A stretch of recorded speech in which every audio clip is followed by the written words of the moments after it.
Hey, good evening, everybody. We'll get started. My name is Juan Hernandez. I'm with the Congressman Scott Peters' office, and we have Congressman Scott Peters here that will go ahead and start the Service Academy night. Scott, go ahead and take it away.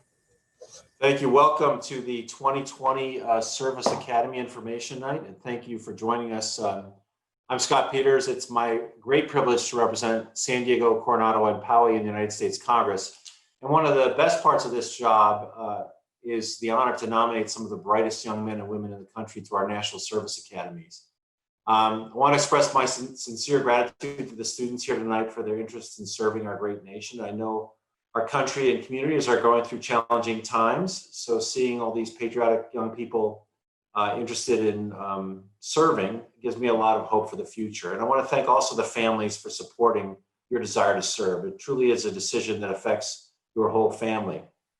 Every year we do this information session. We typically would do it in a big room, and we would always begin by standing and reciting the Pledge of Allegiance. So we're going to do that right now. So please stand and join me in the Pledge of Allegiance.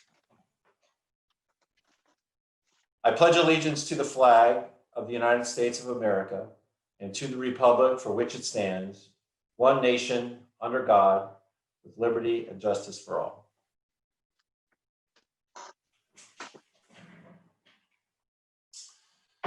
In the United States, our armed forces are exclusively all volunteer. The defense of our nation depends on young men and women willing to put country before self. For high school seniors looking ahead, the college application process can be daunting, and it's even more so if you're hoping to attend one of our nation's service academies. We also have with us tonight ROTC recruiters with Academy representatives from each service branch who will give brief presentations, and later you'll get a chance to ask them your questions using a chat function. When that time comes, I'll ask you to send your questions to Cesar Solis, a member of my staff. Send them in the chat box, and then Cesar will direct your question to the person best suited to answer it. And also, Cesar will provide his email address in case we don't get to your question. You can email it to Cesar and we'll get you an answer. And we'll see how this goes. This is the first time we've done this on Zoom. I hope we don't have to continue this, but we're going to make the best of it. Every member of Congress has the privilege of making these nominations, and every member makes these decisions differently. In my office, we've established a rigorous nominations process that's conducted by members of the community who either attended one of our military academies or are veterans or who have backgrounds in education. And I'm going to introduce the Academy board for you tonight, and the folks who are here, I'm going to ask them to just introduce themselves and tell you a little bit about their background. And not with us tonight is Nancy Kane, who's a retired school counselor. Dan Snyder, Navy retired lieutenant. He was a graduate of the Naval Academy. But with us tonight, I'll start with Phil Alpert, our missions liaison officer. Phil. Hi, thank you, Congressman Peters. Hi, everyone. Happy to have you here tonight. Hope this will be very educational for you. Whether you're in the cycle for admissions next year, or maybe you're a junior looking for the following year, this should be very important information for you. I've been sitting on Congressman Peters' board for about 6 years. My colleagues and I take this very seriously. I myself, my day job, I'm an attorney. I volunteer also as an admissions liaison officer for the Air Force Academy. I've been doing that since 2008. My son was an Air Force Academy grad in 2008, presently a major in the Air Force. We hope to answer some of your questions about the process and what we do, and we'll get to that when time permits. Thank you. Sure. Eric Olson is off screen with a couple little kids. Eric, do you want to tell us a little bit about yourself? We lose him? You're on mute, Eric. Good. Yeah, so I'm Eric Olson. I'm a 1997 graduate of the United States Military Academy. I grew up here in San Diego, and in fact was nominated from this congressional district. So I particularly enjoy getting to serve in this capacity. I was an infantry officer in the Army. I got out after my commitment. I've worked in the video games industry. I'm now a software developer for a biotech company in Torrey Pines. And I've also spent some time in the California Army National Guard. So I love doing this, and it's a really neat opportunity for everyone that comes in interviews. If you really want to go to an academy, you can definitely do it either now or through other means. And if that's your passion and your dream, definitely pursue this with everything you got. I think it's an incredible opportunity, and good luck. Thank you, Eric. Now, Jim Zoll. Thank you, Scott. Jim Zoll, I'm a retired Army officer. I worked in special operations and psychological operations. My father was a colonel in the medical corps. My son is a colonel in logistics. And so we're an Army family through and through. My form of commission was through OCS, and that was back in 1970. So I'm the old timer here. Yeah, and psychological operations are always helpful with college admissions, so I appreciate that. And finally, Lauren French, our newest member. Lauren, please introduce yourself. Thank you. My name is Lauren French. I was a 2012 graduate of the United States Military Academy. I grew up in Rochester, New York, and then from there had an opportunity to go to West Point, which was incredible. I encourage everyone here to look at all of the academies. I thought I was going to go to the Air Force Academy, and then visited West Point, and knew that that was the right place for me. So use this time to ask any questions, and don't close yourself out to any of the opportunities at all of the academies. I currently work for Anduril Industries and Defense Technology up in Irvine, and yeah, I'm very excited to be here. Thank you, Lauren. I'd like to introduce also, I have 3 staff members on, Daniela Contreras helping me with some of the technology, but Juan and Caesar from my San Diego office who manage the nominations process for us. And you can always reach out to them if you have questions during the process. We're accepting applications until November 30th. Then qualified applicants will be contacted for an interview with our nominations board in mid-December. So what I'm going to do now is I'm going to turn things over to our Academy representatives too. And we also have ROTC representatives for those of you who see that as an alternative as well. We're going to start with Captain Davis from the U.S. Military Academy. And then Juan's going to introduce the following folks, and we hope you find this session informative. Again, thank you very much from the bottom of my heart, and on behalf of a grateful country for your willingness to serve. We wish you all the best of luck. Juan, we'll go first to Captain Davis, and then Juan can take it from here. Great, thank you, sir. Well, first of all, thank you, Congressman, and to your staff for hosting this event this evening. Really appreciate it. And appreciate the opportunity to speak to your constituents this evening. But for starters, a brief introduction. My name is Captain Brad Davis. I'm the Far West Regional Admissions Officer for the West Point admissions team. So I cover not only California, but most of the West Coast as well. Originally, I'm a 2010 graduate of West Point. As a cadet, I was a management major, and I played on the men's rugby team. After graduation, I served in the Military Intelligence Corps. And so in that role, I've done everything from serving as a platoon leader, leading about 15 highly skilled soldiers who are trained in things like interrogation and media exploitation, supporting different special operations missions, to commanding an infantry unit with the 101st Airborne Division of about 200 soldiers. And most recently, before coming to the admissions department, the Army sent me to graduate school. So I went to Duke University and earned my MBA full-time, all expenses paid by the Army. So those are just some of my experiences, but I think it gives you a good overview of some of the flavors of experiences that you'll have not only at West Point, but in your career beyond that. So in my remarks this evening, I'll try to focus on what makes West Point unique amongst all of the different service academies or ROTC options, because certainly you'll see some similarities across the board here. But as we talk about West Point's brand and what we focus on, I think the brand for us is leadership and leadership development. And so certainly there's some notable names for you here on the slide, household names like MacArthur and Eisenhower.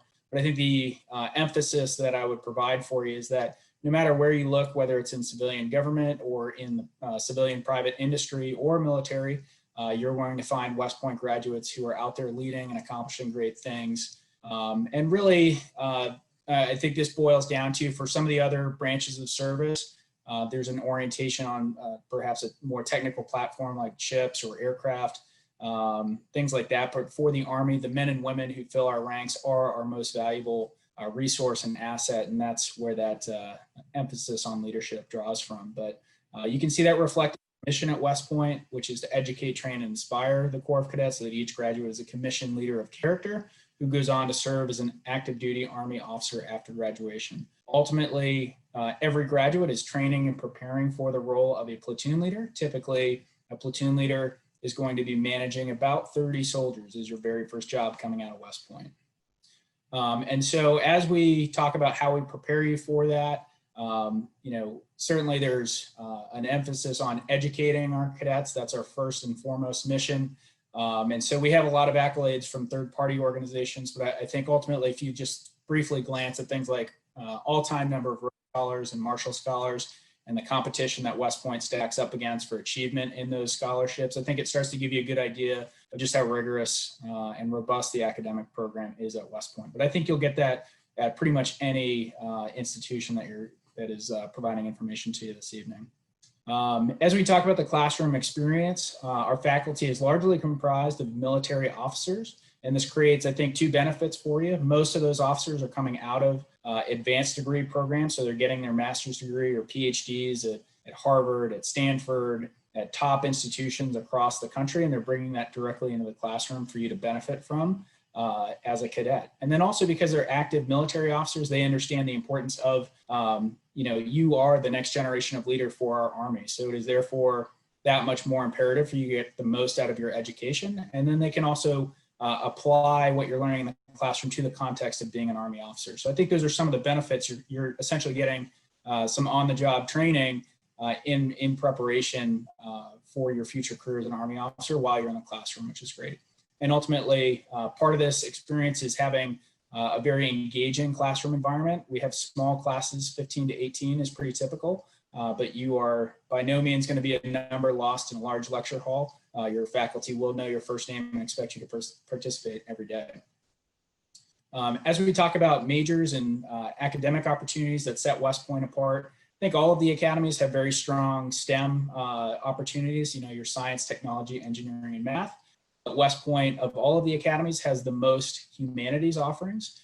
So if you know that you are interested in military service and the service academy experience, but you're not quite ready to commit to a STEM-related field of study, that's where I found myself in high school. I think West Point probably has the most options for you to change your mind or try something initially during your first year and get a sense for what subjects you're most passionate about. Okay, and so as we talk about military development, again, all of our graduates are going into the Army, and so our training program reflects that.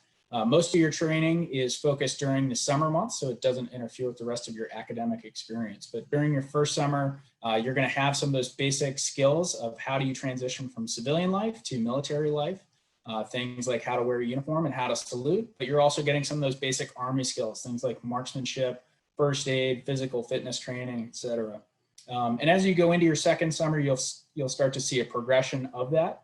You'll start developing more advanced skills along the same lines. So learning how to execute marksmanship with night vision goggles, land navigation at night, learning how to find your way around the woods without a flashlight at nighttime. So just a little bit more challenging level of training during your second summer. You also have opportunities to conduct what are essentially academic internships during the summer.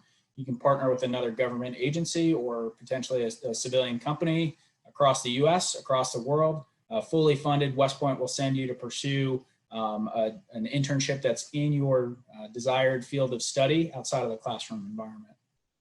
And as you progress into your third and fourth summers, you really have a menu of options available to you, but this could range from going to airborne school, which is jumping out of planes, air assault school, learning how to rappel out of helicopters, potentially some of our very unique international opportunities to train with a foreign military, potentially at a foreign military academy. Those are some of those experiences, but you'll also have opportunities to go to an active duty Army unit, see a platoon leader and shadow them for a few weeks and really get a sense for, what does day-to-day life as a leader in the Army leading soldiers look like. And I think across the board, these 3rd and 4th year summer experiences are really doing a great job of preparing you for success as an Army officer after graduation. As we talk about the application process, though, we are the same as the other academies. We have the application where we screen for academic and physical qualification. Medical is handled by DODMERB. And then lastly, nomination, which I'll talk about briefly in a moment. But again, unique aspects of the West Point application, the hot topic right now are standardized test scores. California in particular has been hard hit due to a combination of wildfires and COVID, and has resulted in a lot of canceled test dates. And so certainly to work around that, West Point has implemented a test flexible policy.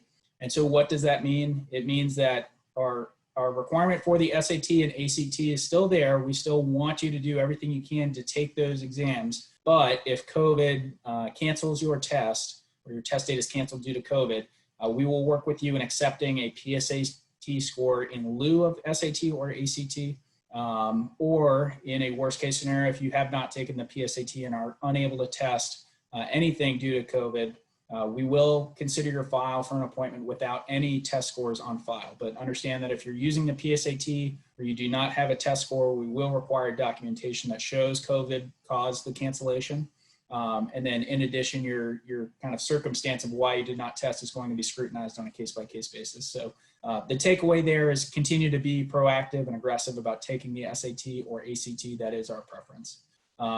As we talk about the candidate fitness assessment, another unique aspect for West Point amongst a common fitness assessment for most of the academies, we are the only academy that that requires videos for the pull-ups and push-ups. So if you take the CFA for Air Force or Navy, for example, we can accept those scores, but we do still require the video submission. So don't forget to take those while you're testing for another academy.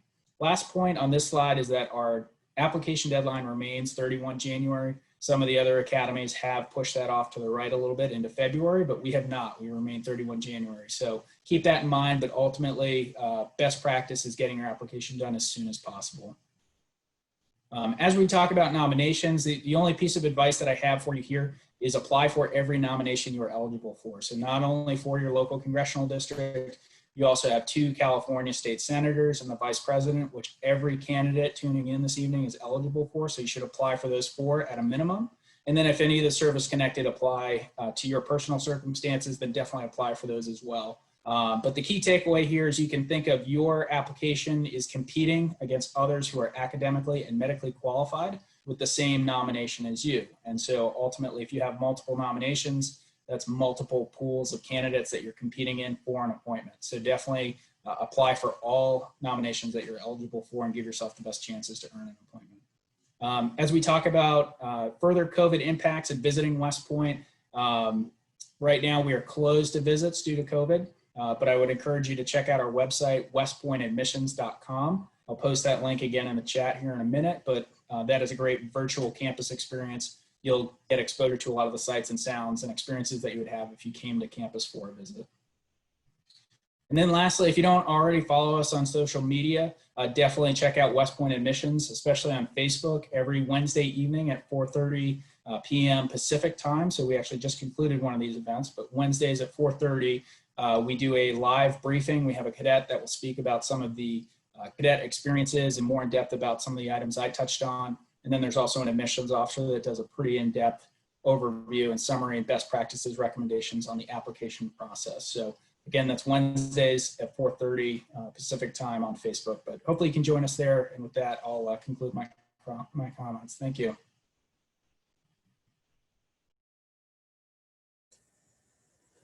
Thank you, Captain Davis. Mr. Philbrook from the Naval Academy, if you can go ahead and present.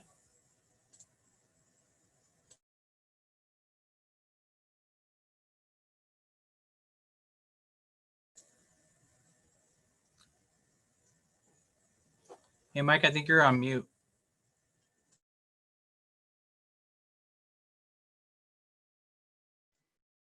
Am I good? We can hear you now. And do you see my screen up or not? We do. Okay. Well, good evening. My name is Mike Philbrook. I'm a 1983 graduate of the United States Naval Academy. I am the area coordinator of volunteer here in San Diego and Imperial County. So we deal with all the students in San Diego, Imperial County. And what I'm planning on doing is just going through a quick slides, and then we'll go through a little bit more after. Okay, who is the Naval? Bottom line is up front for the Naval Academy. Just like all the other academies, we have a very low student to faculty ratio, 8-to-1, very high graduation rate, 90%. And as if the other service academies, 4 years tuition costs paid for. And again, like all the rest, guaranteed job placement after graduation. And the Naval Academy has 25 majors, and we'll list those in a sec. One advantage of the Naval Academy is basically the Naval Academy is 25 miles from Baltimore and 25 miles from Washington, D.C., located in Annapolis, Maryland. Our campus we call the Yard, and on the Yard has all the services needed to support the 4,543 midshipmen, again, from all 50 states, diverse sailors and Marines, and that type. Okay, as we mentioned, the Naval Academy is a 4-year undergraduate, also a commissioning source for the United States Navy and the United States Marine Corps.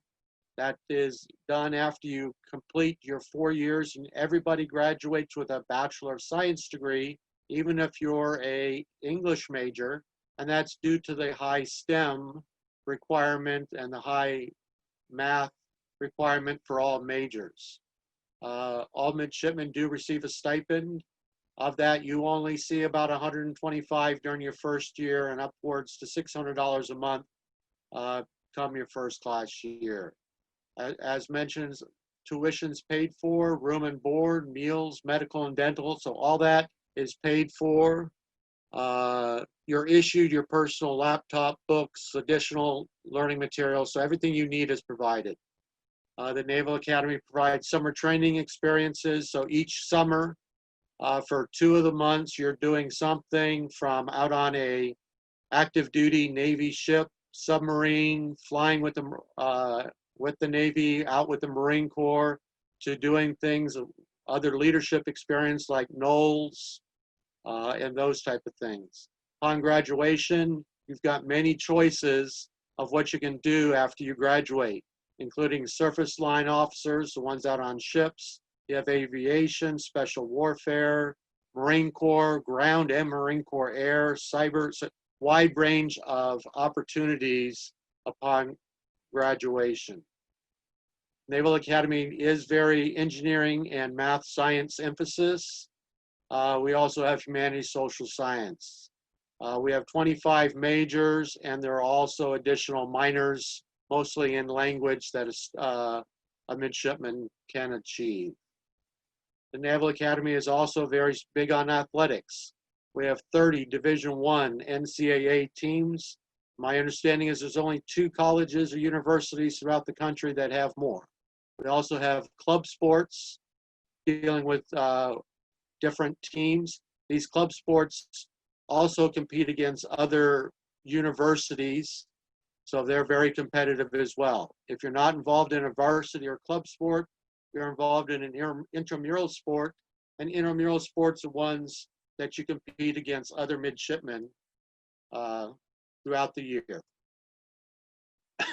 The application, and that's where I want to spend a little bit more time on, is the application. Preliminary application you can complete online at usna.edu/admissions. Upon completing the preliminary application, you'll be sent an application where you'll have to do your all these different items. Everything is online, including obtaining your English teacher, math teacher recommendations. So there's a lot of things to do, and one of the things I recommend is complete your application. There are a lot of students that don't complete the application, and without a completed application, you will not be considered. So you make sure you meet deadlines. The deadline this year for the United States Naval Academy is 31 Jan to start an application, and all applications have to be completed by 28 February. So in a typical year, we have 16,000 people who complete the preliminary application. Of that, 1,200 are considered official candidates. Then for the ones that go through the admissions board, physically qualified, medically qualified, that averages about 3,400 students. So again, completing your application gives you a good chance of being considered for an appointment to the Naval Academy. Of those that are triple qualified, about 1,100 are high school students, and those are ones that are fully qualified offered of appointment. Then we have some coming from our Naval Academy Prep School and from what we call our foundation. Word advice from the admissions office: make sure in high school to have a strong math and science background, chemistry and physics with lab if at all possible. The Academy doesn't have a minimum GPA, but usually students are on the top 20% of the high school class. Just like the United States Military Academy, the United States Naval Academy is being test flexible. So again, same policy as West Point. Take AP honors classes if you can, and again, we're looking for well-rounded students. And the top 5, because everybody always has to have a top 5, full scholarship, guaranteed employment.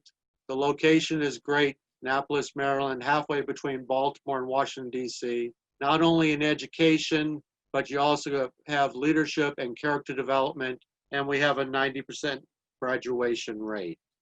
Here's a social media. Check it out. There are a lot of Facebook Live events taking place and other things going on. So again, really emphasize deadlines, meet your deadlines. The Naval Academy does have rolling admissions, so the sooner you get your application in, the sooner you can be considered for an appointment. Or I ask that if you have any questions, you reach out to your blue and gold officers. You may not have those showing up yet on your candidate information system. If you don't, please send me an email and I can notify you who your blue and gold officer is. Also, make sure with your application you follow up. Follow up with your teacher recommendations, follow up with your counselors to make sure they get all the paperwork in before the deadline. My name will be in the chat. If you have any questions, you can feel free to email me, and I'm done.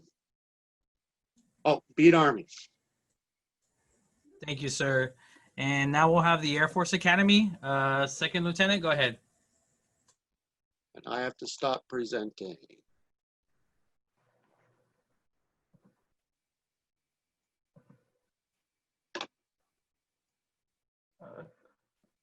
All right, awesome. Let me share my screen very quickly.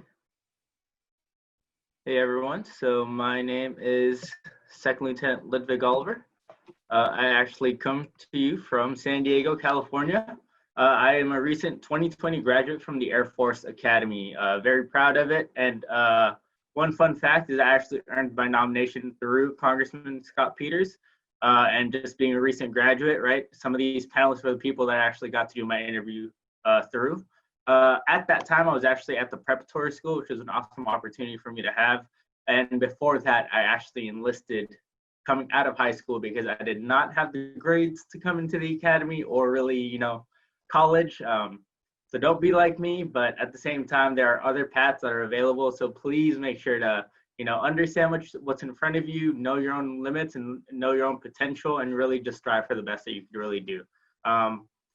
So my time at the academy was very fun, very eventful, and I would not trade it for the world. So let me go and do this. So the Air Force Academy does train and inspire us,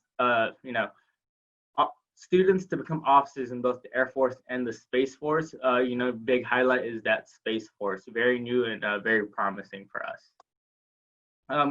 To quick highlight how we develop our students is through our 3 pillars, which is academics, athletics, and militarily.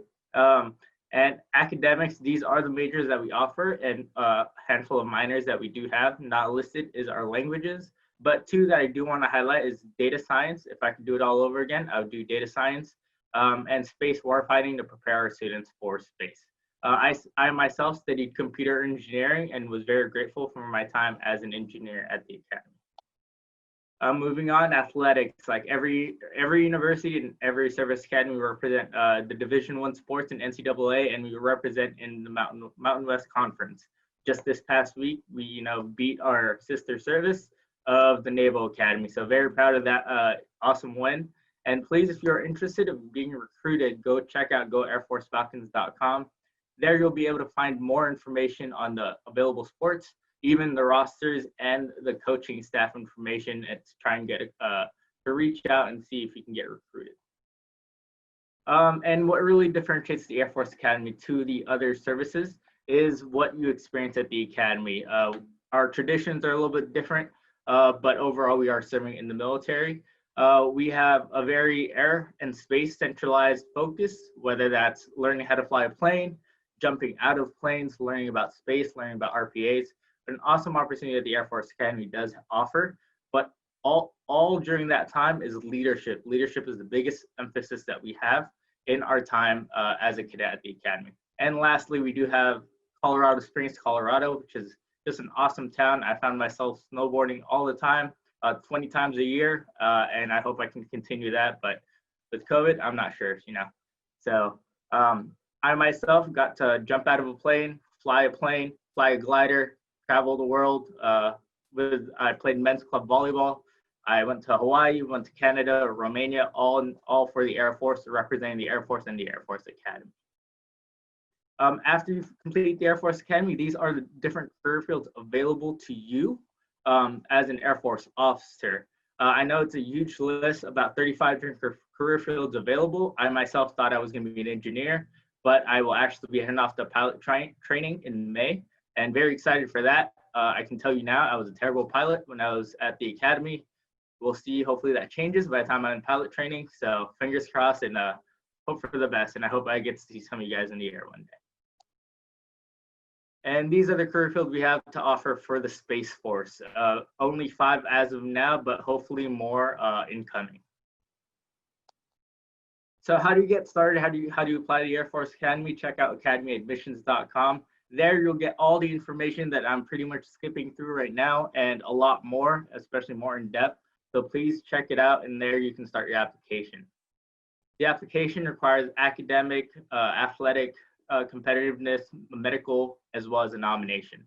So these are just averages that we do have. Please don't be discouraged if you don't follow these numbers, because I myself did not follow these numbers, but I was somewhat close and found myself there anyway. I excelled and succeeded at the Academy. So please, just so you guys have a gauge of what average numbers we are looking for. Moving on, there is candidate fitness assessment, as well as our medical examination, which is required for all service academies. And this is how you demonstrate leadership. Again, very brief, but please check out the website for more detail. And lastly, a nomination. I am so happy that I got my nomination through Congressman Scott Peters. That way I earned my degree, as well earned my commission for the Air Force. And I am very happy and excited to start my career and serve you and with the guys that I graduated with. Lastly, my contact information is on the chat, and I will include it again.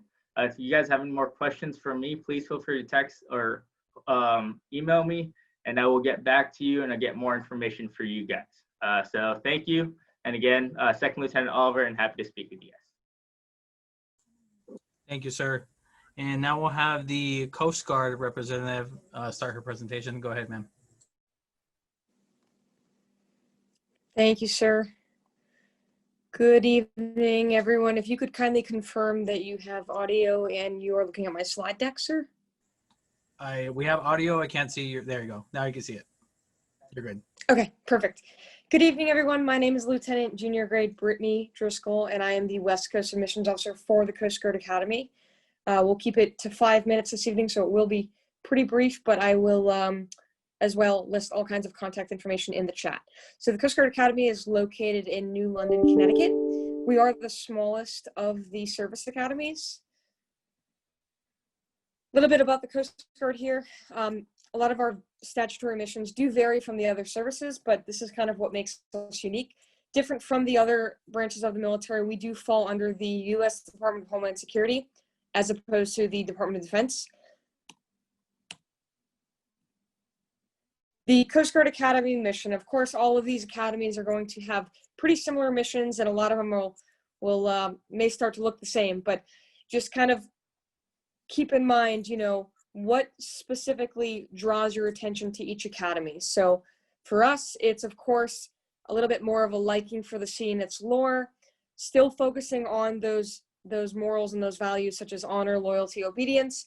You know, we're all creating or preparing to form leaders in the military. So they're all going to be of a similar background. We're looking for students who have exceeded expectations in high school, who have excelled on sports teams or in extracurriculars. You know, we're all looking for that similar pool of applicants, but it's just going to depend on what really draws your attention to each academy. So the Corps of Cadets, as I mentioned, we are the smallest of the service academies. We have just over 1,000 cadets enrolled at the Coast Guard Academy. We do have representation from 50 states and 20 nations. We have just about a 40% female representation at the academy, 35% minority rep. Some average scores, just like the second LT from USAF I just mentioned. These scores are going to be averages, so I don't want anyone to feel discouraged or defeated if maybe you're, you know, a little bit lower, maybe a little bit above these scores. So these averages that I'll share are the current freshman class's averages, meaning averages from the last application season. So about a 3.83 GPA, average SAT math is about a 680, about a 650 SAT verbal. Please note that for our early action applicant pool for this year, deadline is October 15, which is next week. We are test required for early action. However, the regular action pool, which has a deadline of January 29, is going to be test encouraged, but of course not required. We really understand the situation you're all in this year for numerous circumstances, and we're doing our best to work with you. However, early action will require, whereas regular action will not. The only difference between early and regular, early, maybe you're a little bit more squared away. You feel that time will not enhance your file, so why not, you know, find out sooner? But it's still non-binding, and regular, just kind of the regular application pool just kind of gives you a little bit more time to square away your application. So as I mentioned, we're looking for folks who are well-rounded. Maybe you are a varsity athlete, maybe you're a club athlete. I'll hit the next slide will hit the pillars of what we're looking for, but high acceptance rate, 10 to 12% acceptance rate, highly selective, tuition free, you come for 4 years, you earn a stipend, you're completely covered, you have 100% job placement upon graduation, and there's a 5-year service obligation. Please note that current graduate retention at that 5-year mark is 85%, which is pretty impressive. It kind of speaks to folks' level of fulfillment and happiness personally and professionally in their lives at that 5-year mark. So many folks do choose to stay in at least initially after that 5 years. And also to note, we are the only academy that does not require congressional nomination. So we are very, very fortunate to Congressman Peters for inviting us, even though we don't require it. So military academics leadership, just like the other academies, we're looking for someone who is well-rounded. Maybe you've earned some sort of award, achievement in extracurriculars, community service, anything like that. We want to see that you kind of are well-rounded and that you have that desire to serve. You're strong academically. Maybe you're focusing on chemistry, calculus, physics. Those are our target STEM courses, the science, tech, engineering, and math-related courses that we're seeking. And if you're not hitting those 3 courses, it's not the end of the world by any means. It's simply, you know, we encourage you to hit those. And athletics doesn't have to be specific to varsity sports. Rather, you can participate in band, theater, any other extracurricular will certainly be worthwhile for you. We're preparing you, or you will be preparing at these 4 years, not only to earn a bachelor's of science, but to serve as a leader in commission as an officer in the Coast Guard. We have 9 majors. What's important to note here is that these 9 majors are not going to be directly correlated to your field of study, meaning if you want to go flight school, if you want to be a deck watch officer, you can study any of these majors and not exactly be tied down to one specific career track. Only exception to that is cyber systems. The Coast Guard currently needs cyber professionals, so that's our newest major. So if you study cyber, you're likely to land a cyber job directly upon graduation. And if you would intend to get in touch with a coach, I encourage you to check out our website to get on a coach's radar, kind of introduce yourself, get to know them a little bit, as well as myself as your West Coast admissions officer. I'll just get to the deadlines here. Like the others, we have our own independent application, so we don't use Common App. Everything is completely accessed through the Bears Then portal, which is the Coast Guard Academy student applicant portal. And these are our deadlines. Early action, like I said, non-binding, simply the opportunity to find out sooner. We are test required for early action. However, the regular admission applicant pool is test encouraged. Thank you very much, everyone. Thank you, ma'am. And now we'll have the Merchant Marines representative. Go ahead and start for your presentation. All right, good evening, everyone. Can you hear me all right?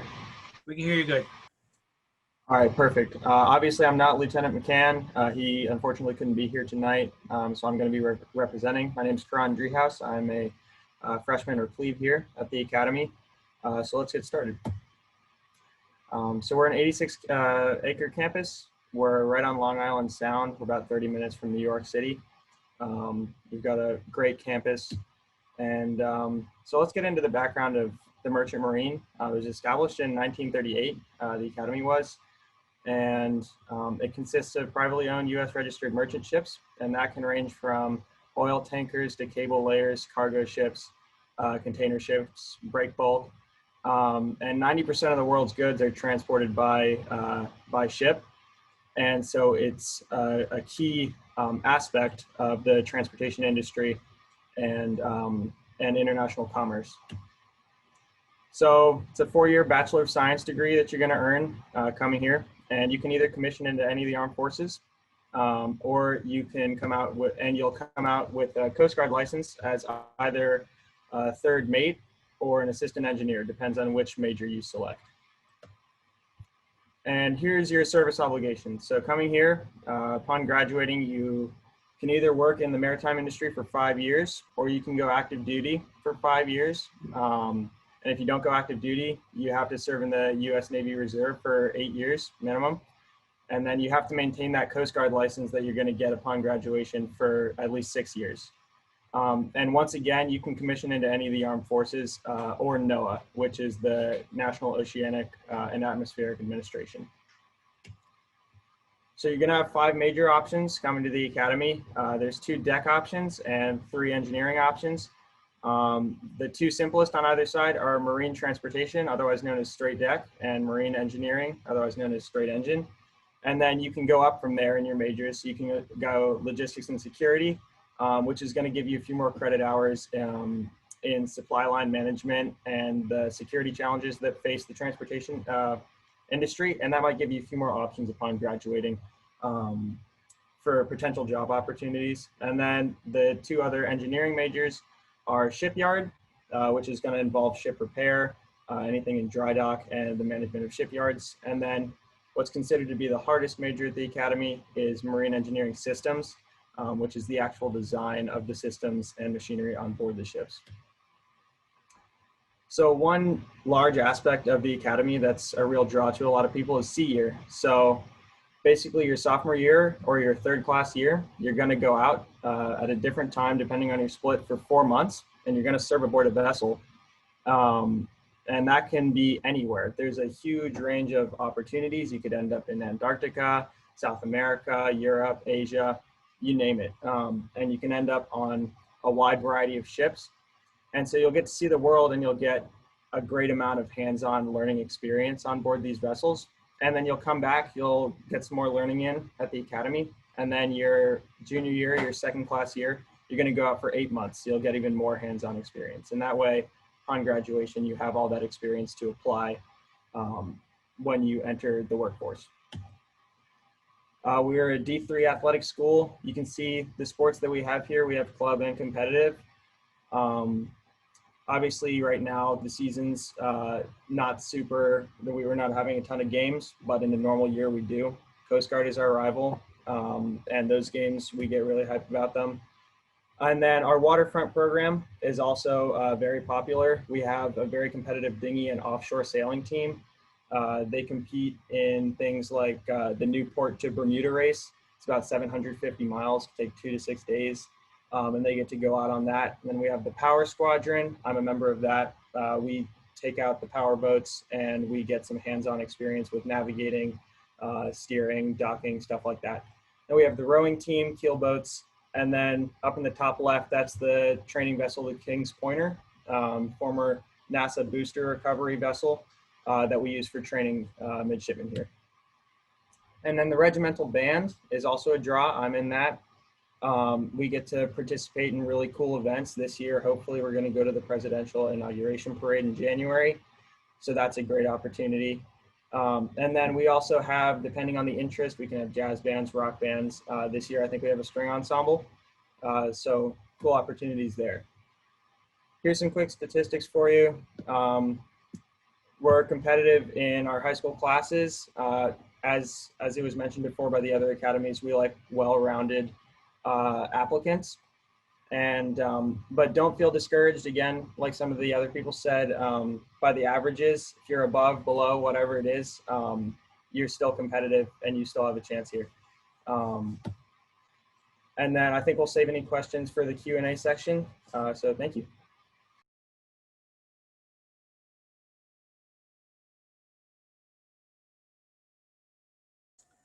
Thank you very much. And now we'll have the Army ROTC representative present.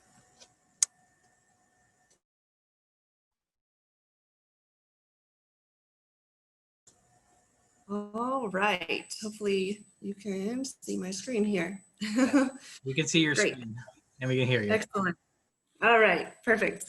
All right. So my name is Lieutenant Colonel Michelle Parlette from the Army ROTC program here in San Diego, and I'll tell you what all that encompasses here in a minute, but shifting gears to ROTC. So another path to the same end state, which is to commission into the military, specifically for us, the Army, obviously. So thank you, Congressman Peters, for hosting this. I wish I would have known all my options in high school before I actually went and enlisted into the Army. I went down to the recruiter and enlisted, did that a couple years, and then I ended up going ROTC later in life. So it still worked out. Here I am today in a great job in a great location here in San Diego.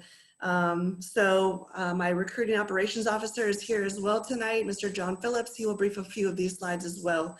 But we're here to educate you on what Army ROTC is really about. And again, it's another route to the same end state and to commission and to serve your country as a commissioned officer.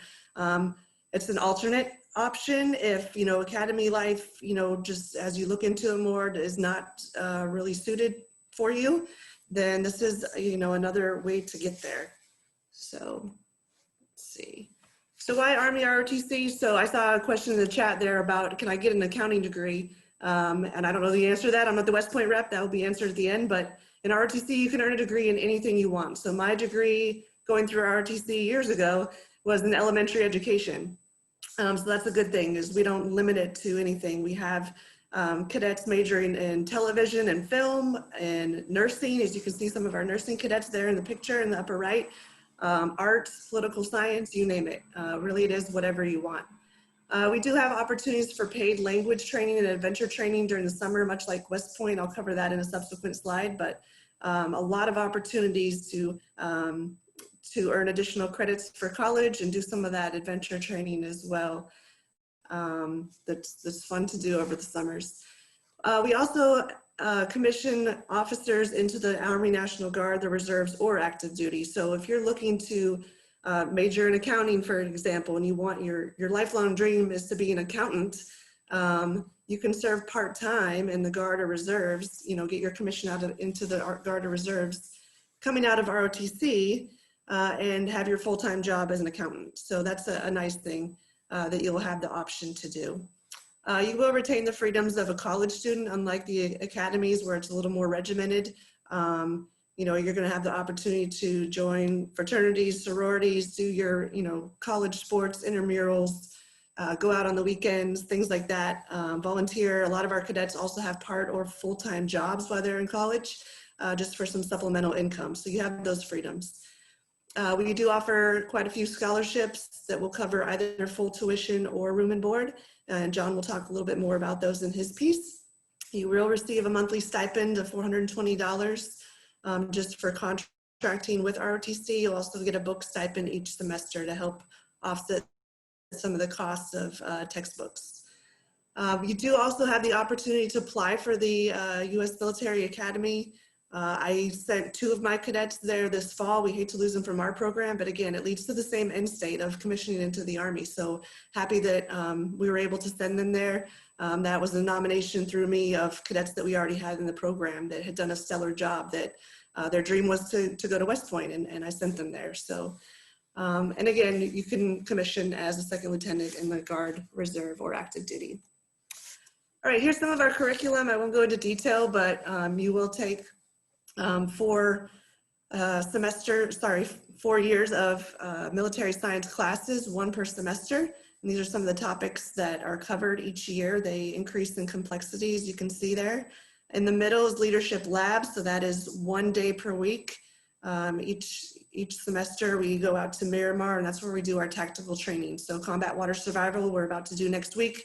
We do tactics training lab, lanes, first aid, things like that. And then we have physical training 3 times per week. Right now it's virtual 2 times a week, and then cadets run on Fridays and send in their mileage. So that's a COVID restriction, but typically we'll be doing PT 3 mornings a week with the program. All right, so here's some of these summer opportunities. Much like West Point, we do offer slots for airborne, jumping out of airplanes, air assault, rappelling out of helicopters. Another unique opportunity we have is Project Go, Global Officer. That's an opportunity to go to several programs nationwide, several colleges, and take a language for 10 weeks and get a full semester of college credit for that language. That also helps you out as well when it's time to assess into your component, being active duty, Guard, or Reserve, as well as your branch.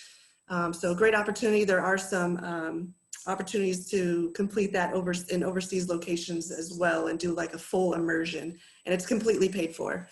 We also have the Cadet Troop Leadership Training, which was discussed as well by Brad, where you go in bed with an active duty Army unit and shadow an officer there. So just lots of opportunities in the summer. To show you what our school encompasses, the host university is San Diego State University, but you can attend any of these universities and be part of our programs. So we do have uniform cadre at University of San Diego and Cal State University San Marcos, as well as San Diego State, of course. But we have a lot of students from Point Loma and UCSD as well. And then we accept students from these other junior colleges as well, Grossmont, Palomar, etc. So again, you can study anything you want. You can go to any of these universities, be an ROTC, and commission when you graduate. And I will turn it over to John. All right, thank you, Colonel Parlette, and thank you, Representative Peters, for having us. We always enjoy being here. So what I'm going to talk about for the next couple slides are the scholarship pieces and who we're looking for to come into the program. We use a model here at ROTC, and it's pretty much throughout the Army, called the SAL model, which is Scholars, Athlete, Leaders. So we're looking for a well-rounded individual. One thing that's uniquely different between ROTC and the academies is the fact that you actually are a college student. We put more emphasis on the fact of making sure that you get your education. So you have to be able to balance life and college along with being in the program of ROTC. So if you can meet that criteria, I'm going to be the person that's going to be screening you on the front end and offering scholarships throughout the entire program while you're going to college. Next slide, please. So there's a couple different ways you can get scholarships through ROTC. The first process would be the National Scholarship, and this kind of represents that particular process right now. 2.5 GPA is the minimum that you need to be considered, obviously, be a US citizen. When you come into the program and take your ROTC classes, you have the leadership lab that Colonel Parlette spoke of. You'll also be required to take an ROTC class every semester. So you have to maintain above a 3.0 to be considered for scholarships. The Army height and weight standards, obviously, are applicable. The APFT, we're kind of flexible at this stage because of COVID for APFT, so you don't have to per se worry about that at this stage, but it is something at some point in time when the COVID situation passes, we'll be back for the APFT. DOBMER physical, that is something for all the academies you're going to have to do. and we can answer questions about that toward the end. No civil convictions, and we at the ROTC side are looking for opportunities for the regular Army, the active duty Army, the National Guard, and the Army Reserve. Next slide, please. This is one cool thing that Colonel Parlette and I enjoy doing the most is the campus-based scholarships. That means we get to pick cadets and award scholarship opportunities to those cadets. The scholarship opportunities can be anywhere from 4, 3.5 to 3 years. And we use that same SAL model to ensure that we're picking the top cadets. We obviously, this is taxpayer money, so we're not giving it to anyone. You obviously have to meet the criteria. So once again, we are a competitive branch of DoD, just like the service academies are. We're going to pick the best students, but we're also going to pick a well-rounded student. So we're looking for students that are going to have, you know, really solid SAT scores, but they're also going to show good leadership skills. So more than likely, if you're putting in an application for the service academy, there's a reasonably good chance that you'll meet the SAL criteria that we're looking for here. So if you do have a chance, screenshot this, talk to me. I'm the first person you should be talking to if you're looking at any of the San Diego schools. So not during the summer of your senior year, talk to me right now. And our contact information is on the next slide, please. Kind of segue into that. That is how you can get in touch with us. Do check out our homepage, like us. We do a lot of events. We post all of our events on there. And I look forward to talking to you at the end of the presentations. Thank you for your time. Thank you, sir. And now we'll have the Navy ROTC representative. Go ahead and present, ma'am. All right, good evening, everyone. My name is Lieutenant Holly Berry. I'm gonna kind of do an intro as I get my screen up here. I am Lieutenant Holly Berry, call sign 2 Chains. I'm actually a graduate of United States Naval Academy, class of 2013. I was a political science major, selected aviation. I've been a helicopter pilot out of flight school, and I have been flying the MH-60 Romeo out of San Diego for the last 3 years, and I just joined this ROTC unit for, let's see, about 2 months ago now. So I hope I can be able to answer your questions to the best of my ability tonight. But I think overall, when it comes to ROTC, everybody that's here tonight is here because they have a desire to serve, right? So it's maybe you have a strong like desire to go to an academy, a service academy, but I think you'd be remiss to leave ROTC out of the picture. So give yourself another opportunity that if a service academy doesn't work out, then ROTC can be in your back pocket.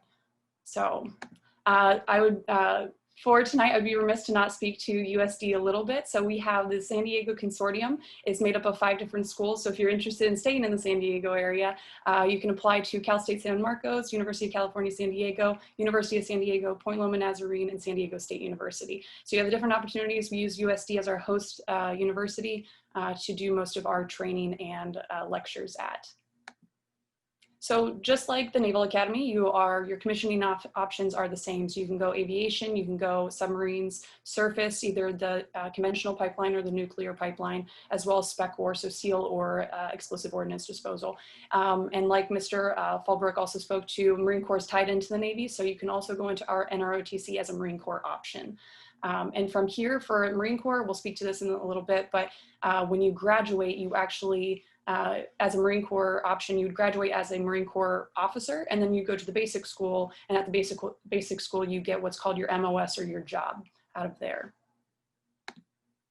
So for service selection, just so you kind of like have an idea, your junior year, you put in a list of your preferences. So based on the last communities I just spoke to, and then based on your GPA, your standing within the unit, and then the needs of the Navy, they rank you against everybody within the ROTC community, and then that's where you get your service selection. So for this past year, we had 62 freshmen joined our USD consortium. The average GPA we had was a 3.81. Same thing for SAT is 674 in reading and a 720 in math. So I know service academies are very competitive, but I would also like to think like NROTC units are just as much. So you still have to be a very outstanding student in order to become part of an NROTC unit. We're looking for those student athlete scholars with leadership ability. So there are 3 different ways that you can actually join NROTC. So you have the National Scholarship. I would highly encourage you to be applying for this now. The deadline for this is going to be December 30th, but it's on something called a rolling application. So the sooner you get your application in means that they're going to see your package numerous times. It's going to, each time that they have a review board, they're going to see your package. So the earlier you get it in, the better. So you have the National Scholarship, and that's going to come with, I'm going to talk about the perks of each of these different programs on the next slide. But the next opportunity you can apply would be called the College Program. College Program is kind of an instance if you didn't get into the national, you didn't receive the National Scholarship, then in the springtime, so specifically for the University of San Diego, you can apply for the College Program in April. And then you would receive and learn if you are in the program by May. Now, the difference between the National Scholarship and the College Program is quite vast. You actually don't receive tuition as a college programmer, but you do have the opportunity to compete for scholarships for the following semester or following year. So it's not immediately into it. It's almost like you're, as a college programmer, you're kind of like proving your worth. Like you're like, I am worthy of being a part of this National Scholarship and commissioning in the Navy or Marine Corps. And then lastly, this is new this year. It's called the NROTC Prep Program. It's like how all the universities have a prep school. This is kind of ROTC's version of doing that. So it's a year program where the university has agreed to pay for your tuition, your lodging, your housing, and like a little stipend. Then you do your, here actually I'm just gonna go to the next slide. So let's go down to the 3rd bullet point for NROTC Prep Program. You're going to take general education courses, and then the tuition, like I said before, tuition fees and housing are all funded by the university. And then at the completion of that year, if you have at least a 2.8 GPA approval from the unit CO, then you'll receive a 4-year scholarship to join the unit. Like I said before, too, now going up to the first 2 bullet points, for the National Scholarship, once you'll learn about receiving this, and if you are a recipient of it, you get full tuition, books, uniforms, and stipends. This does not cover room and board, but this would be one place that I would encourage you to look at the different universities and see what they are offering you. So for specifically, here I'm going to jump a couple slides. So specifically for USD, room and board, it already pays half of your room and board just for being a member of NROTC. And then the other half of that can be paid for if you participate in a work program for 8 hours a week. And so then your whole room and board is completely covered if you do it that way. So this is one perk of USD, but that's not to say other universities don't do this as well. So when you're looking into ROTC units, I would highly encourage you to look at the university and see what they're offering you, what that university is specifically offering you. Okay, I want to jump back up to, college program. So like I said before, college program is not necessarily the same thing. For this, you'll get uniforms, but then you're going to be competing for scholarships in the following years. Okay, all right, so program requirements. We do have a GPA requirement every semester. You have to be involved in a club. You have a community service requirement of a couple hours every semester. Our physical training, like Army, right? We have it on Tuesdays and Thursdays and possibly Fridays if you need it. And then weekly we do, currently we're doing it weekly. Typically it's only done on one Saturday a month, but it's called drill. And it's a way of kind of doing personal growth.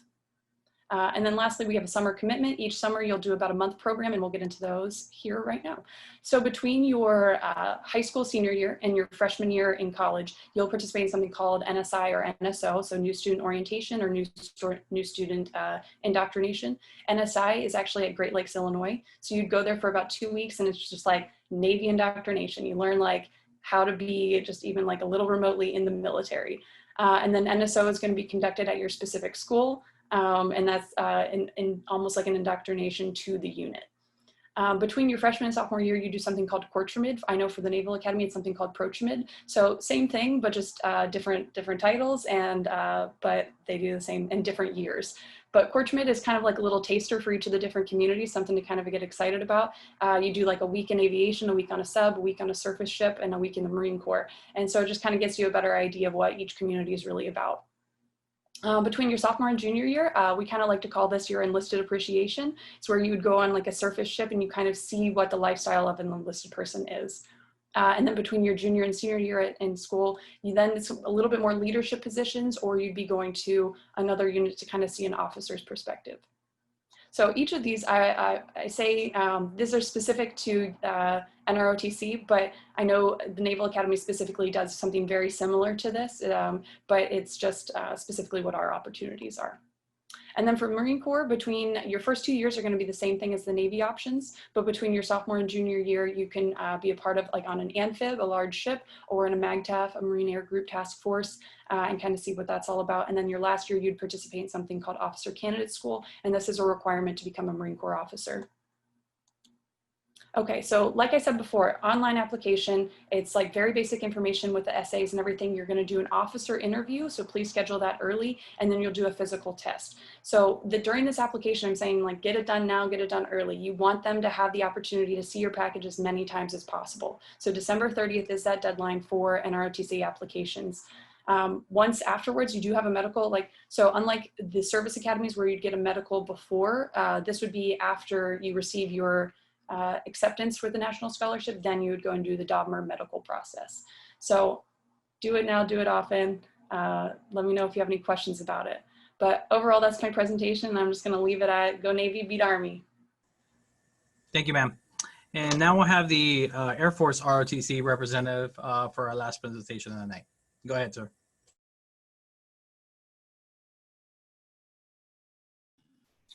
All right, good evening, everyone. I'm just gonna share my screen quick.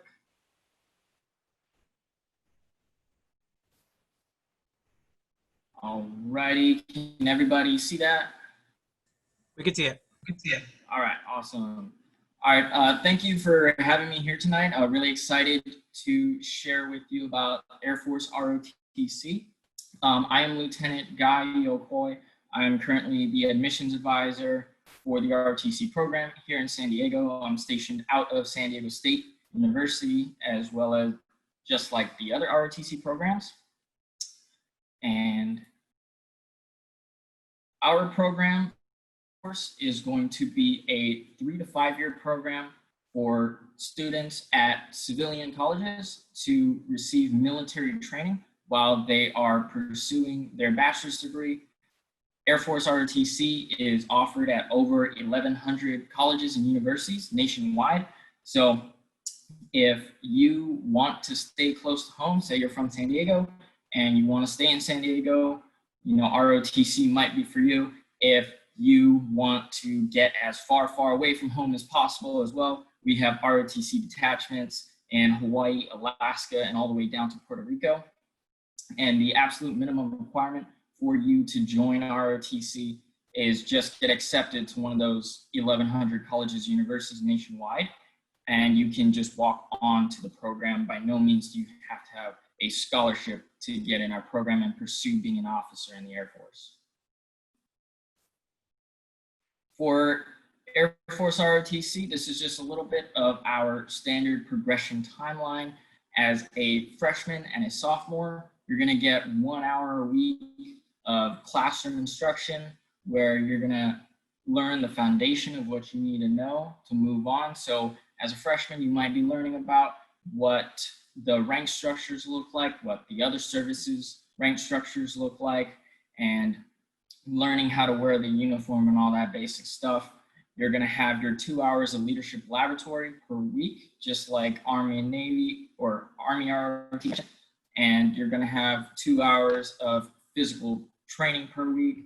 Depending on your detachment, you might have 3 hours a week. As a sophomore, you're going to have the same leadership laboratory, the same ROTC class, same physical training, but that's when you're really gonna start competing to go to field training over the summer. And in order to compete, you're gonna have to pass the Air Force Officer Qualifying Test, which is kind of like a military version of the SAT or ACT. And we've got some sections in there to gauge pilot and navigator aptitude. So you're gonna have to pass that. And then if you pass that, you're gonna compete for an enrollment allocation.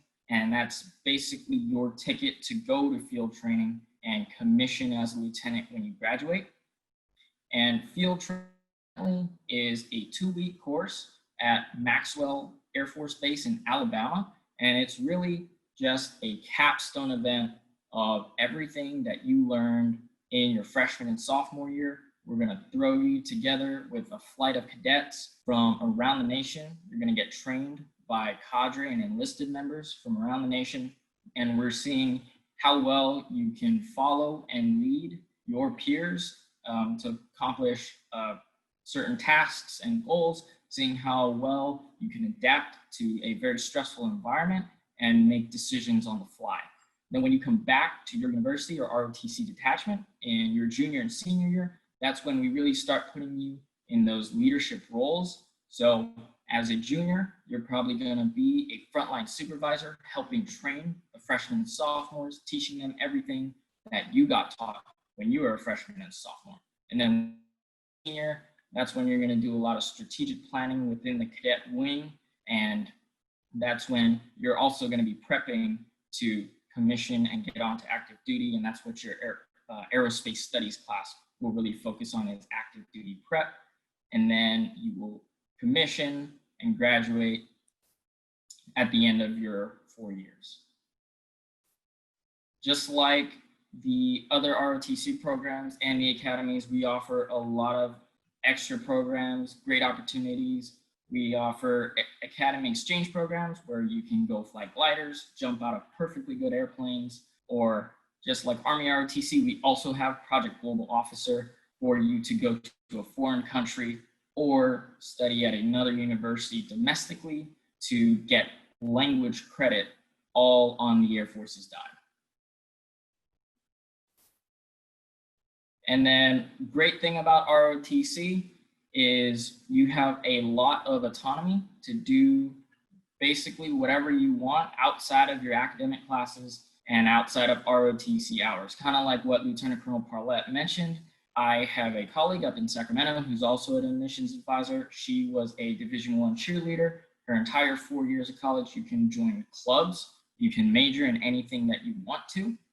And you can work a part-time job if you need to make extra money. Personally, I had a part-time job, and that really helped me get through college because college is expensive and tough sometimes. And then, let's see. Next, our high school scholarship program. For any of you who are seniors out there, our high school scholarship application window is currently open. It's going to close on January 14th at the beginning of the new year. So if you have any questions or you'd like to apply, hit me up I'll give you my contact info at the end. Hit me up and I can definitely walk you through that process. Our scholarships range from full in-state tuition and fees at a public university, or up to full tuition and fees at any public or private university at any school that has the Air Force ROTC program. And our scholarships come with a $900 annual textbook allowance and a $300 to $500 monthly stipend. Now on the left of the screen there, you can see some of the academic requirements. Those are just the minimums for our scholarship recipients last year.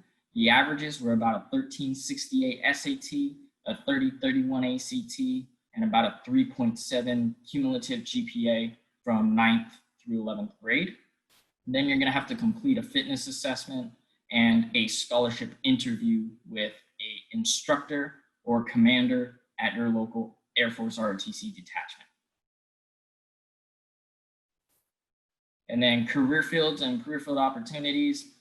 We commission officers into the exact same career fields as the Air Force Academy. Biggest difference between ROTC and the Air Force Academy would be the pipeline for our nurses. So while you're in ROTC, you can actually pursue your nursing degree concurrently while being in the program and staying on that timeline to commission in 4 years, versus the Air Force Academy, where you would commission and graduate from the academy, but then go to nursing school somewhere else after. So this concludes my presentation. Here is my contact info. If you have any questions or want to know more about something, please feel free to email me, call me, or text me on my work cell. I'd love to talk to you and see what would be a good option for you to pursue a career in the military. All right, thank you, sir. And so now that concludes the presentation portion. So now I'm going to turn it over to my colleague Caesar, which will start the Q&A portion of the program of tonight. So you're encouraged to go on the chat and go ahead and send your questions, and go ahead, Caesar. Thank you. Hi, everyone. Once again, my name is Caesar Solis. Go ahead and start sending your questions on the chat. I will go ahead and field those to the appropriate individual. We already have a couple from earlier. Matthew asked earlier, I am interested in an accounting degree. Would mathematical sciences cover that at West Point, U.S. Military Academy? Yes, absolutely. So as a management major myself, I can tell you that we absolutely have accounting classes. Those typically fall under our management program or some of our other more business studies related majors. So those classes are definitely available, just not kind of in the math sciences department. Great, thank you. And we have a couple of folks asking if presentations will be made available. I am pretty sure you all are willing to share all the information that you have shared tonight. So if it's easier for them to go ahead and email me, I will share my email. We will get a recording of tonight's webinar to you, and you can go through all those presentations, as well as you can scroll up in the chat function and you can see the individuals who have shared their information. You can reach out to them directly. I received a question from Alex. He says he is a junior in high school with no ROTC program. Which is the best way to prepare for the academies? Anyone care to opine?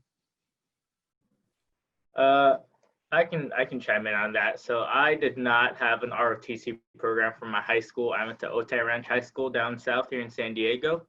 ROTC is not a requirement. JROTC is not a requirement for you to attend a service academy. Biggest thing we look for is students who are driven, who work hard, and leading in their community. And leading in their community can mean anything, whether that's joining Civil Air Patrol or not joining any military affiliated clubs, but something that contributes and you're making an impact in your own circle of influence.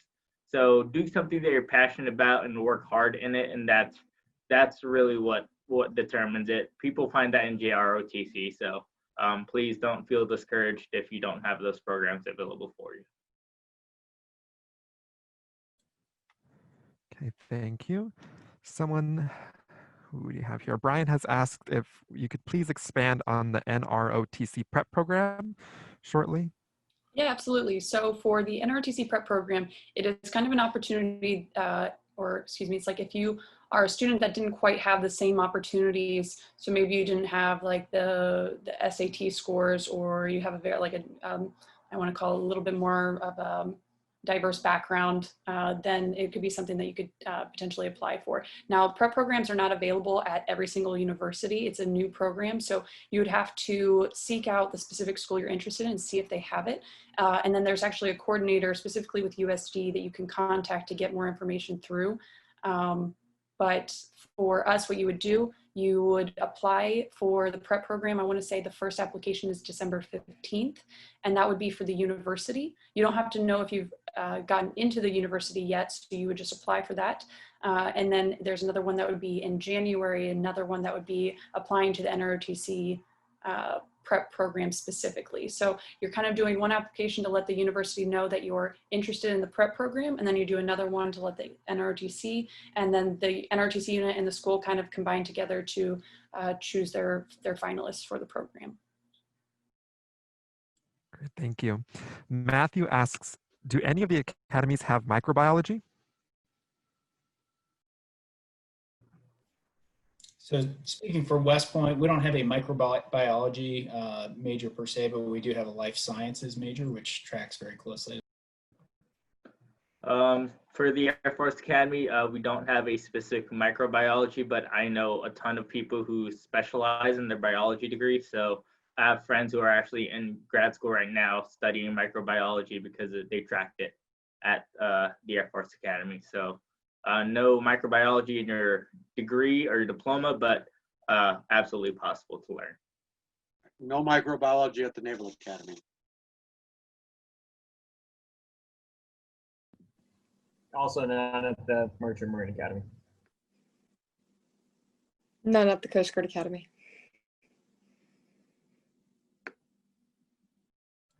Great, thank you. Vanessa says, thank you for today's presentation. Can you tell us if there's anything we can do now as a sophomore in high school to prepare or even to apply early to any of these programs?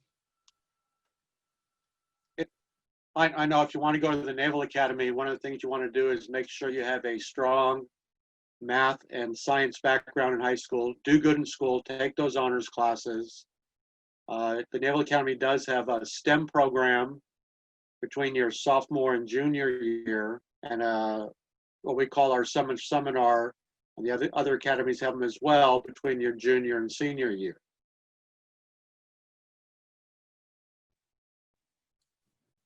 Anyone else? Okay. Yeah, sorry, expanding on what Mr. Philbrook said. Personally, from experience in high school, I didn't have a strong math background, and that definitely hurt me in my application.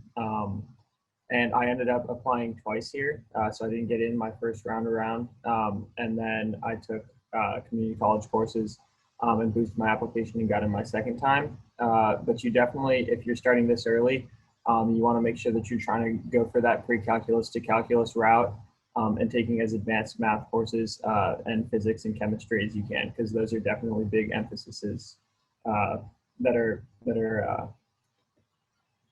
here at the Academy. Physics, chemistry, and math are big ones. I would have, oh, sorry, go ahead, sir. Go ahead. No, go ahead. I was just gonna say, please check out all the Academy's websites. They have a great outline of all the class requirements or class suggestions that we want our students to have. So whether Air Force, Navy, Army, Merchant Marine, Coast Guard, all academies do have that outlined in their website. So please check it out and do some research on that end. I was going to say on the ROTC side, I always talk to students at the high school level, and some of the information that I give is prepare early and take AP and honors classes if you can do that. You don't want to kill your GPA by doing that. I mean, make sure you're ready for those classes. Make sure you do work out in the community. Try to take on leadership positions that strengthens I'm sure the academies are looking at the same thing, and that's what the Army National Board is looking at. So, and talk to people now. Take that time and talk with an individual and get out in front of it, because right now, if you're a freshman, sophomore, there is no pressure. The pressure is when you're that senior and everything crashes down on you and you're trying to manage it. So talk now and get all the information you can, and we're here to help.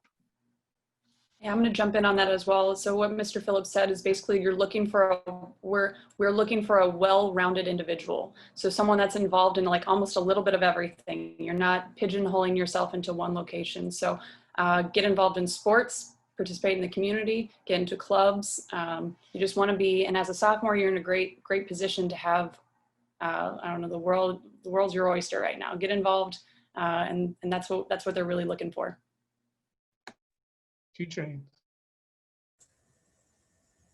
So we're gonna wrap up in about less than 15 minutes here. So get all your questions in to Caesar, and if we can't get to them tonight, me and Caesar will get back to you. Thank you. Matthew is asking, how can I check the status of my nomination applications at USNA? Well, basically your nomination package would be with your congressman, your 2 senators, or vice president. So those offices would know what the status of your package is, and the congressman's office will notify you when you get a nomination. Thank you. Aiden is asking, if you are going to be playing a varsity sport while in the ROTC program at a university, will you have to do the physical trainings on top of your sports practices? So at least on the Army side, we do look at that. So long as you can pass your physical fitness test and the events that are associated with that, then we do waive your requirement to participate in the morning PT with us.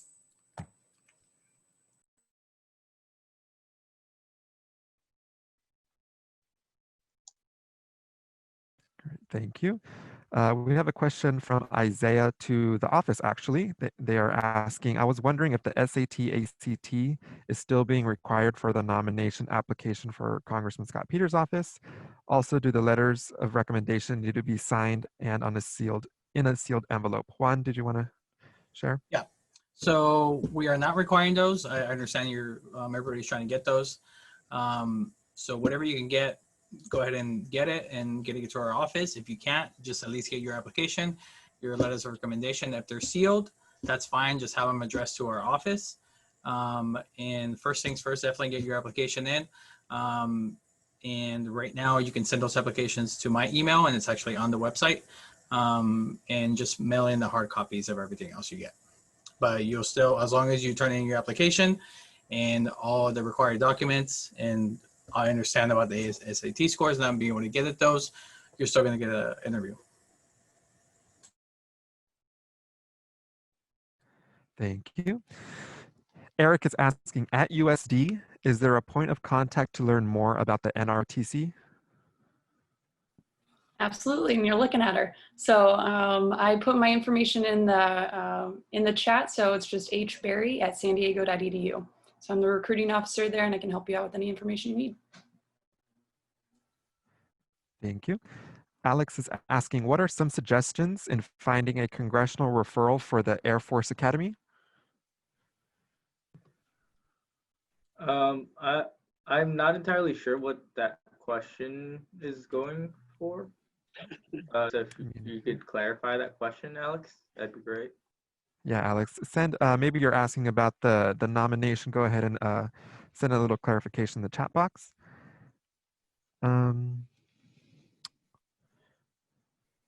Brian is asking, can Lieutenant Yokoe please expand on the field training? They've heard that there is a selection process for the selection. So can you expand on the field training?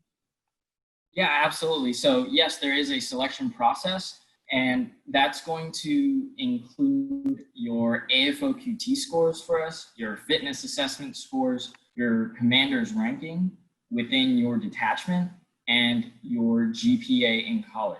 So for us, whole person concept never goes away. We look at all those aspects and we rack and stack you against everyone else in your graduating class in the nation, and however many slots that we have available for field training for that year, that's how many will go, and we'll take the top cadets for that year group. Thank you. Sydney is asking, what type of engineering jobs does a Navy career offer?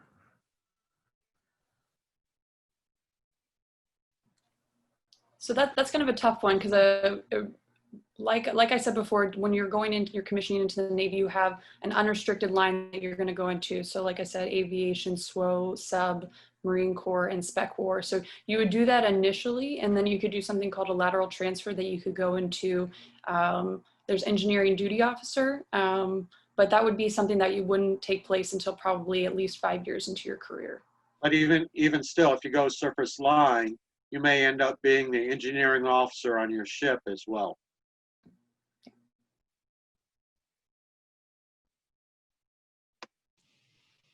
Okay. Rachel is asking, will we get a follow-up email with the contact information for each of the presenters? Sure, just go ahead and email me and then we'll make sure to connect you to the appropriate person. Let me look at another one. Michael is asking, in regards to letters of recommendation, who would be the best people to get those from? Maybe Phil, you can share a little bit about what you've seen in the past. I'm sorry, repeat the question. The question was, in regards to letters of recommendation, who would be the best people to get those from? Well, the ones we've seen have been sometimes leaders at your church, community members that are respected. We've seen them from school, things of that sort.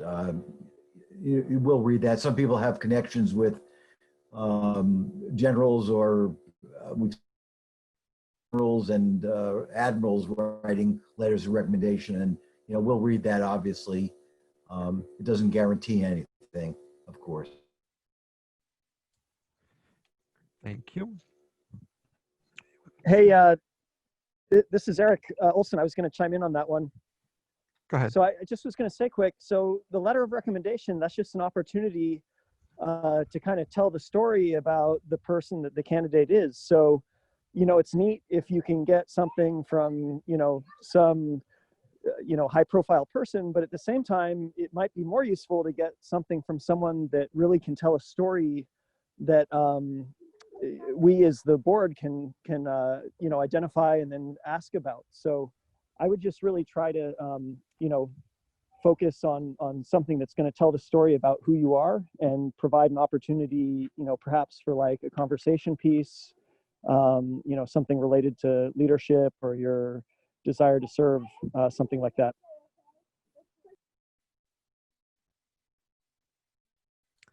Thank you. Probably the last question for the night. We see a couple that are more directed to the office, so please feel free to reach out to us. But Matthew is asking for the USNA. How is one notified if they have been awarded the presidential nomination? Presidential nominations for active duty or retired for all service academies is pretty much automatic. Right now, the Naval Academy is backlogged because of our new application system, which they're trying to launch this year. So right now, they're all in a file. I believe your portal, your candidate information system, will also display your nominations once they're put into the system. Great, thank you. All right, so we're right up against the clock. I'm gonna go ahead and send my email once again on the chat so you can reach out to me for any office-specific questions. Or again, if you have specific questions or wanna get some contact information from anyone here on the webinar, we're happy to connect you with. Over to my colleague Juan. I'm gonna go ahead and turn it over to my colleague Juan to go ahead and close out the night. And I'm gonna be sending my email one last time. And thank you everybody for joining tonight. I hope we answered some of your questions. Like Cesar says, he's going to go ahead and put his email there. And you can definitely reach out to us for any more questions, and we can connect you with any other resources or any other questions that you do have. And we'll go ahead and wrap it up for tonight. I want to thank the panelists, which are all the Academy liaisons and the ROTC liaisons and the board members for joining today. Thank you very much. I hope this was helpful, and everybody have a good night.